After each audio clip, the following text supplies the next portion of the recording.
sekarang kita rasakan yaitu mengenai kampus Merdeka. Menurut saya kampus Merdeka ini menghambat peran dan fungsi mahasiswa, Kak. Pak. Sorry. Lantas hal apa yang harus kita lakukan, Pak, sehingga banyak teman-teman yang mengikuti kampus Merdeka terus agenda-agenda kami banyak yang tertinggal, Pak, begitu. Apa yang harus peran sebagai kita mahasiswa, Kak, Pak, untuk maaf saya gugup.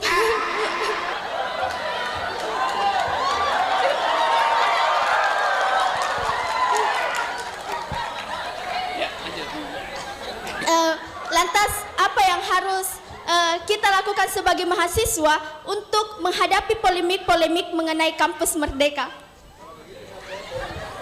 Oke, siapa nama kamu tadi? Nur Amelia Ramadhani, Pak. Panggilan akrabnya? Amel. Amel, oke. Iya. Amel. Semester berapa Amel? Semester 4, Pak. Amel rencana DO semester berapa?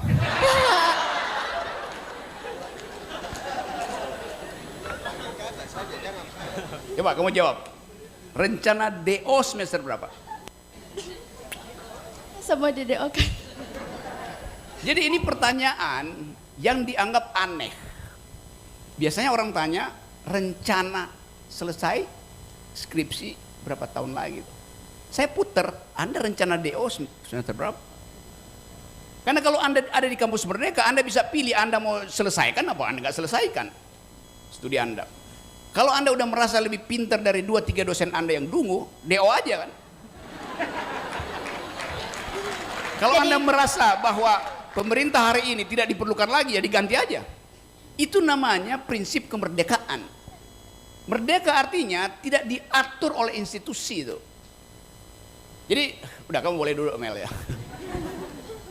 Nah, saya hanya mau terangkan konsekuensi dari berpikir. Kadangkala pikiran bebas kita asuransikan pada semacam basa-basi. Kita asuransikan pada keengganan, pada feodalisme, ada sopan santun.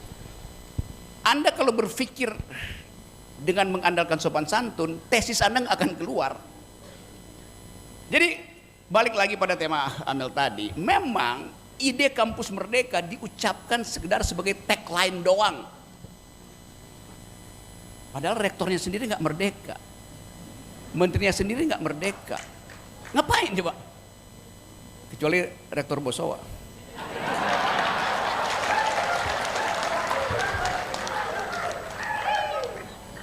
Rektor Bosowa mengambil risiko mengundang saya, bayangkan.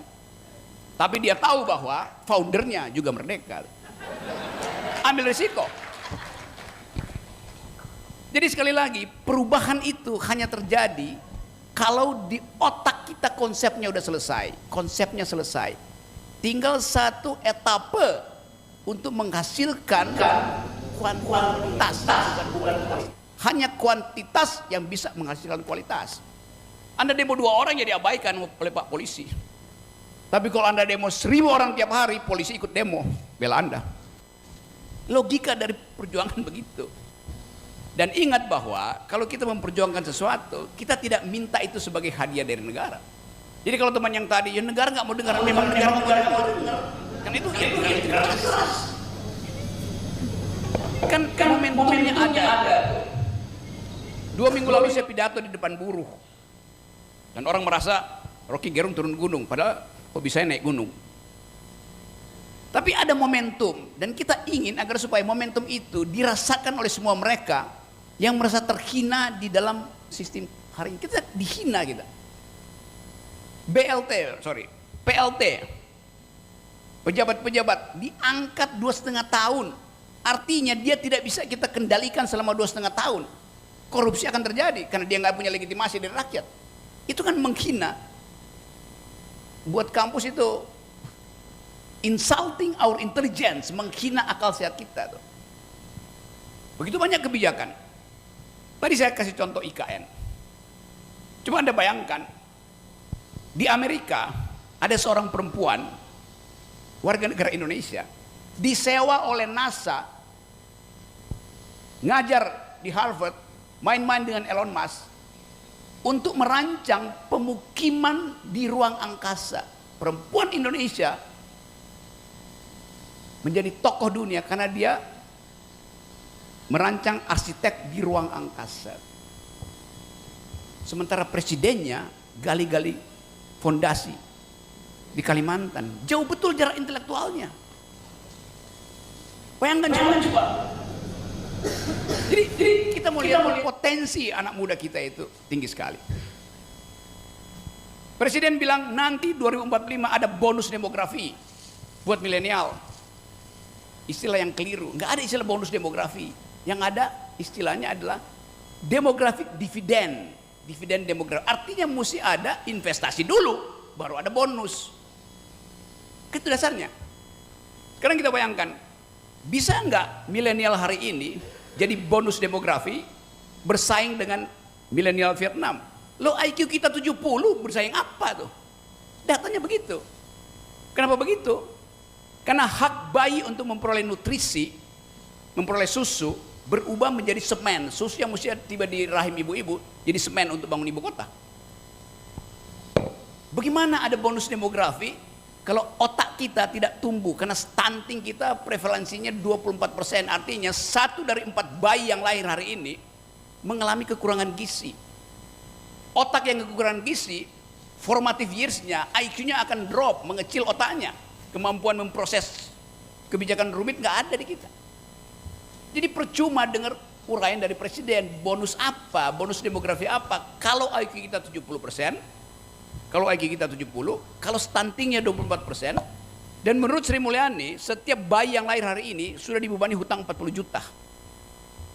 Datanya itu, menurut Bank Dunia, Indonesia ada di 100 negara termiskin di dunia. Jadi semua keterangan yang diucapkan di media massa itu isinya adalah omong yang kosongnya besar sekali. Menteri Bahlil bilang ada investor masuk 1.200 triliun, berarti ada lapangan kerja bertumbuh di situ. BPS bilang selama tahun 2021 juta PHK. Bagaimana logikanya? Jadi di antara mereka sendiri datanya macam-macam, bantah-bantah. Dengan kata lain, mau disembunyikan potensi bangsa ini untuk memberi kritik melalui data-data palsu. Jadi saya senang bahwa ada seorang perempuan mengucapkan dengan lantang masa depannya dan dia tuntut.